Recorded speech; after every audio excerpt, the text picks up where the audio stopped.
Good evening. Rising tensions between the United States and the European Union are once again shaking up the markets and straining transatlantic relations. EU Trade Commissioner Maros Sefcovic has stepped into the fray, making it clear that the 27-member European Union is committed to securing a fair and balanced trade deal with the US. His message is straightforward. This deal should be based on mutual respect, not intimidation. This comes on the heels of President Trump's threat to impose a staggering 50% tariff on all EU imports. He's expressed his frustrations over what he calls unfair trade practices and the slow pace of negotiations. After a call with U.S. Trade Representative Jameson Greer and Commerce Secretary Howard Lutnick, Sefcovic emphasized that EU-US trade is unparalleled and must be guided by respect, not threats. He stated, "We stand ready to defend our interests."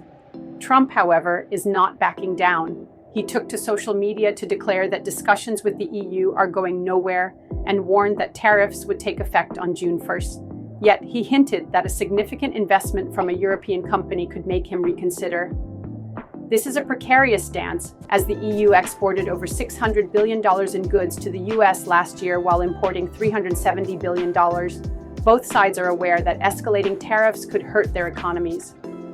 Ireland's Prime Minister Michel Martin has voiced a clear stance. We do not need to go down this road. France's Trade Minister Laurent Saint-Martin echoed this sentiment, advocating for de-escalation while also preparing to respond if necessary.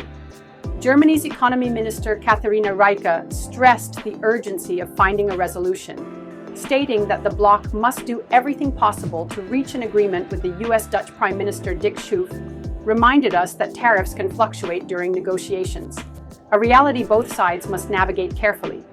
While the EU negotiates as a unified front, former Trump advisor Stephen Moore has suggested that individual countries might break away to strike their own deals.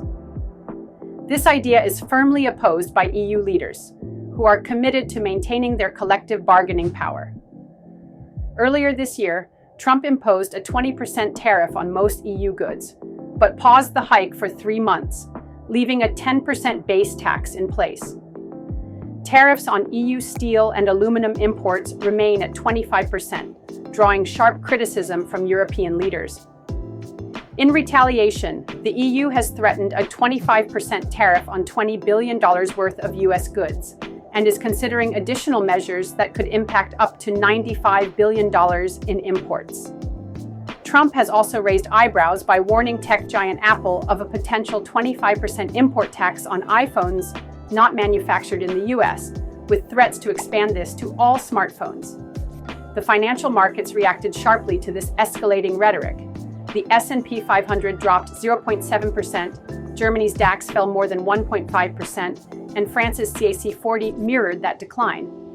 As both sides brace for a potential escalation, the EU remains committed to dialogue, while President Trump signals he's ready to act.